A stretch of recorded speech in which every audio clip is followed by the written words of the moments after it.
الحمد لله وكفى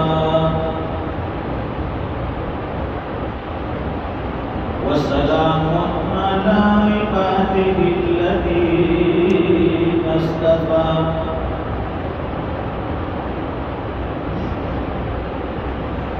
خصوصا على أفضلهم وخاتم النبيين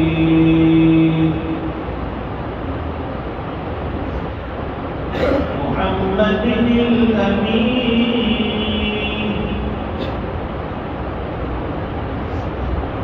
وعلى آله وأصحابه أجمعين.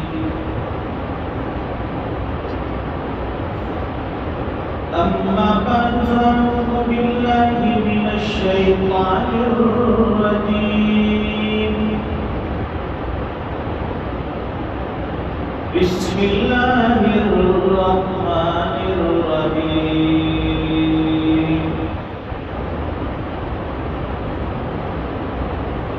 كل من عليها فان ويبقى وجه ربك ذو الجلال والإكرام. صدق الله العظيم. وقال النبي صلى الله عليه وسلم: نعمتان مغبون فيهما كثير من الناس الصحة والفراغ. صدق رسوله النبي الأمي الحبيب الكريم. ونحن على ذلك لمن الشاهدين والشاكرين والحمد لله رب العالمين. اللهم صل على سيدنا ومولانا محمد وعلى آل سيدنا محمد وبارك وسلم.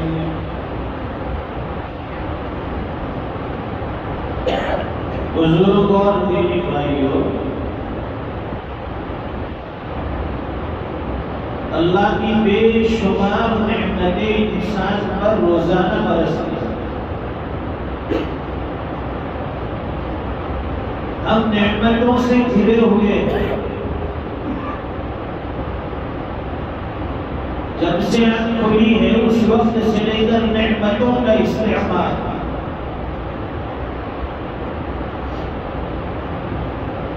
ایک سے بڑھ کر ایک نعمتیں.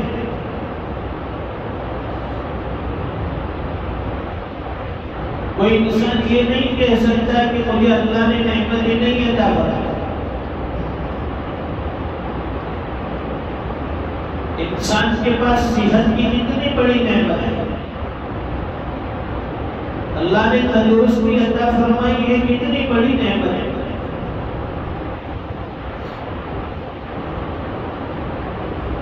ویسے تو بے شمار نعمتیں ہیں، اور پھر ایمان والے کے پاس سب سے بڑی نعمت ایمان کی اصلاح دولت. ایک طرف ایمان رکھ دیا جائے، دوسری طرف دنیا کی ساری نعمتیں رکھ دی جائے، لیکن ایمان کا مقابلہ دنیا کی کوئی نعمت نہیں کر سکتی.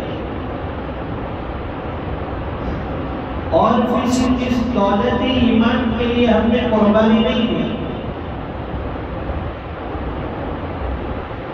یہ ہمیں مفت میں ملا، گھر بیٹھے ملا ہے. ایمان والے کے گھر میں اللہ نے پیدا کیا، آنکھ کھلی تو ایمانی ماحول اللہ نے عطا فرمایا. کوئی مشقت ہم نے نہیں اٹھائی، کوئی قربانی ہم نے نہیں دی اس کلمے کے لیے ایمان کی. بیٹھے بٹھائے مفت میں اللہ تعالیٰ نے یہ ایمان کا قیمتی ہیرا عطا فرما دیا. ہمارا اس میں کوئی کمال نہیں. کمال تو ان لوگوں کا ہے جنہوں نے اس ایمان کے لیے، دولت اسلام کے لیے مارے کھائی، قربانیاں دی، مشقتیں جھیلی. آج بھی دنیا میں جو لوگ مسلمان بنتے ایمان میں داخل ہوتے ہیں، طرح طرح کے ان پر حالات، گھریلو حالات ہوتے ہیں، معاشرتی حالات ہوتے ہیں، حکومتی حالات ہوتے ہیں، ہر اعتبار سے حالات سے گزرتے ہیں. جیسے ہی بندہ کلمہ پڑھتا ہے سارے رشتے ناطے ٹوٹ جاتے ہیں. دور صحابہ میں بھی یہی حال تھا. جو صحابی مسلمان ہوا، ایمان لایا، کلمہ پڑھ لیا، تو ان کے خاندان کے سارے افراد ان کے مخالف اور ان کے دشمن.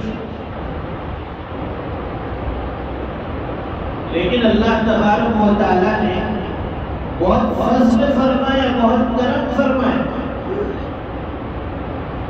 ایمانی ماحول ہمیں ملا، ایمانی بھائیوں کے درمیان زندگی گزارنے کا موقع ملا.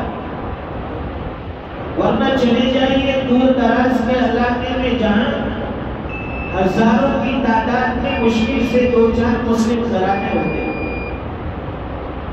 وہاں نہ مسجد کا کوئی نظام، نہ بچوں کے لیے پڑھنے کا مدرسے کا نظام، نہ وہاں دعوت و تبلیغ کی نسبت سے کوئی پہنچتا ہے، نہ عیدگاہ ہے، نہ خانقاہ ہے، نہ قبرستان ہے. ان سے پوچھئے کہ یہ ماحول کیا چیز ہے، مسلم معاشرہ کیا چیز ہے. اللہ تعالیٰ ہمیں قدردانی عطا فرمائے. تو نعمتوں کے بارے میں بتایا جا رہا ہے کہ نعمتیں انسان کو بے شمار عطا فرمائی. اور اس حدیث شریف میں حضور پاک صلی اللہ علیہ وسلم نے خاص طور پر 2 نعمتوں کا ذکر فرمایا. فرمایا نعمتان مغبون فیہما کثیر من الناس. حضور پاک صلی اللہ علیہ وسلم ارشاد فرماتے ہیں کہ اللہ تعالیٰ نے بندوں کو 2 نعمتیں ایسی عطا فرمائی ہے، الصحت والفراغ. ان 2 نعمتوں کے بارے میں اکثر لوگ نقصان میں ہیں، اکثر لوگ قدر نہیں کرتے، اکثر لوگ نعمتوں کی قدر نہیں کرتے. وہ 2 نعمتیں الصحت والفراغ. ایک انسان کو تندرستی ملی ہے، دوسری فرصت ملی ہے. انسان کو تندرستی اور صحت کا ملنا اتنی بڑی نعمت ہے. اور دوسری نعمت فرمائی فرصت اور فراغت، فارغ وقت. آدمی بالکل فارغ بیٹھا ہے، ایسا کوئی مشکل کام نہیں ہے کہ جو اسے ذکر اللہ سے روک دے، جو اسے تلاوت قرآن سے روک دے، جو اسے نمازوں سے روک دے. ہمارے پاس وقت ہی وقت ہے. تو اوقات فارغہ میں جو فرمایا حدیث شریف میں، یہ 2 نعمتیں، ایک صحت کی نعمت اور دوسری فرصت اور فراغت کی نعمت. جب آدمی بیمار پڑتا ہے تب اسے صحت کی قدر ہوتی ہے، اسے تندرستی کی قدر ہوتی ہے، اللہ کی دی ہوئی دولت کی قدر ہوتی ہے. کہ صحت کتنی بڑی نعمت ہے. دولت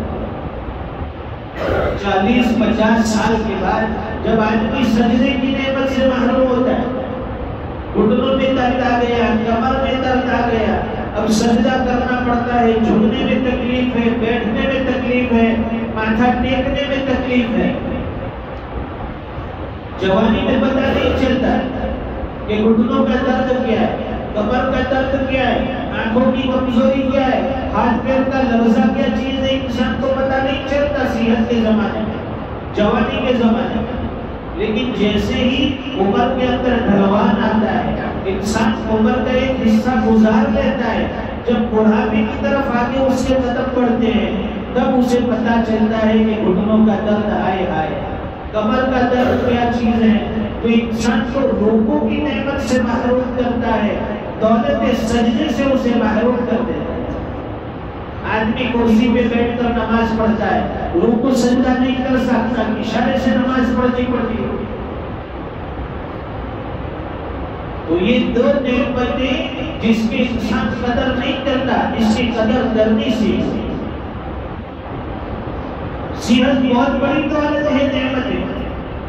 جس بندے کو کوئی بیماری نہیں، اسے روزانہ 2 رکعت اللہ کے سامنے شکرانے کی ادا کرنی چاہیے کہ مجھے کوئی بیماری نہیں، کوئی تکلیف نہیں۔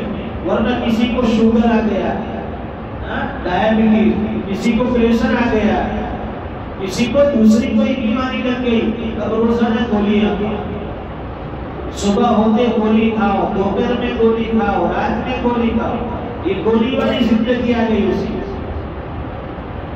آدمی قدر نہیں کرتا، بخار ہوتا ہے پتہ نہیں چلتا، جوان آدمی سے پوچھو کہ فلاں آدمی بخار میں مبتلا ہے، تکلیف میں، اسے احساس نہیں ہوگا کیونکہ اسے کبھی بخار نہیں۔ فلاں آدمی شوگر کا مریض ہے، دوسرے سے پوچھو جسے شوگر نہیں، اسے اندازہ نہیں ہے کہ شوگر کیا بیماری ہے۔ جسے پریشر کی بیماری اور سامنے والے سے پوچھو، اسے معلوم نہیں کہ اس سے کیا تکلیف ہوتی ہے، آدمی کتنا پریشان رہتا ہے۔ تو بہت بڑی نعمت ہے صحت کی دولت، اللہ نے جسے عطا فرمائی قدر ماننا چاہیے۔ جب ناقدری کریں گے انسان سے نعمت چھین لی جاتی ہے، دولت سے محروم ہو جاتا ہے، اور فرصت اور فراغت کی دولت اللہ نے دے رکھی ہے۔ آدمی کبھی ایسا مشغول اور ایسا مصروف ہو جاتا ہے کہ پھر وہ جاگنے کے باوجود عبادت نہیں کر سکتا، جاگنے کے باوجود وہ نیکیاں نہیں کر سکتا۔ بڑھاپا آ گیا، انسان عبادتوں سے محروم ہو جاتا ہے، اس کے ہاتھ پیر ساتھ نہیں دیتے، اس کی باڈی اسے ساتھ نہیں دیتی۔ مشغولیت کا زمانہ، آدمی ایسا مشغول کہ اسے اپنے نیکیوں کی، نمازوں کی، تلاوت کی، دعاؤں کی فرصت نہیں ملی۔ آدمی دنیا کی چاہت میں اتنا آگے بڑھ جاتا ہے، اتنا آگے بڑھ جاتا ہے کہ یہ دونوں نعمتیں، صحت اور فرصت، یہ دونوں نعمتوں کی اسے قدر نہیں ہوتی، اسے پتہ نہیں ہوتا۔ پھر جب بڑھاپا آتا ہے، بیماری آتی ہے، مشغولیت آتی ہے، تب اسے اندازہ ہوتا ہے ہائے ہائے اللہ نے کتنی بڑی نعمتوں میں رکھا تھا، کبھی سر میں درد نہیں ہوا، کبھی بخار، کبھی نزلہ، کبھی زکام نہیں ہوا۔ کیسی جوانی اللہ نے عطا فرمائی تھی، کیسی صحت اسے عطا فرمائی تھی، اس کی قدر نہیں کی۔ اب بڑھاپے میں اس جوانی کی قدر کی۔ اس لیے اللہ والے نے بڑی اچھی بات کی، کسی خاکی پہ مت کر خاک اپنی زندگانی کو، اور جوانی کر فدا اس پر کے جس میں دی جوانی کو۔ آدمی جوانی کی قدر نہیں کرتا، ابھی تو ہم جوان ہیں۔ یہ گجراتی میں جوانی کہتے ہیں، جوانی جوانی چھے رہوانی نتھی، یعنی یہ جوانی جانے والی ہے، کسی کی نہیں رہی کہ ہماری رہے گی۔ کیسے بھی معجون استعمال کر لو، کتنے بھی بہترین نسخے استعمال کر لو، یہ ختم ہونے والا۔ تو انسان کی صحت بھی ختم ہوگی، جوانی بھی ختم ہوگی، اور یہ جو فرصت کا وقت اللہ نے دیا ہے وہ بھی ختم ہونے والا ہے۔ یہ دونوں کی قدر نہیں کی تو انسان پچھتا ہے۔ اس لیے فرمایا کہ ایک دن انسان کا زوال، نعمتوں کو بھی زوال ہے اور انسان کا بھی زوال ہے۔ یہ نعمتیں بھی باقی نہیں رہیں گی اور ہم لوگ بھی باقی نہیں رہیں گے۔ ہم جس جگہ پر ہیں اس جگہ پر کوئی اور آ جائے گا، ہم جہاں بیٹھتے تھے ہماری جگہ کوئی اور بیٹھے گا، ہم جہاں سوتے تھے ہماری جگہ کوئی اور سوئے گا، ہم جس جگہ بیٹھ کر کھانا کھاتے تھے اس جگہ کوئی اور بیٹھ کر کھائے گا۔ جہاں جہاں ہماری ضرورت تھی اب وہاں ہماری جگہ پر کوئی اور قابض ہو گیا اور جا کر بیٹھ گئے۔ سب کو یہ دنیا چھوڑ دی۔ اس لیے قرآن کریم میں اللہ فرماتے کل من علیہا فان، دنیا کی ہر چیز پر فنائیت طاری ہونی ہے، ہر چیز فنا ہونے والی ہے، ہر چیز ختم ہونے والی ہے، ہر چیز کا ایک اینڈ ہونے والا ہے، کوئی چیز باقی نہیں رہے۔ وَيَبْقَى وَجْهُ رَبِّكَ ذُو الْجَلَالِ وَالْإِكْرَامِ، باقی رہنے والی ذات اللہ کی ہے، اللہ کی ذات باقی رہے گی۔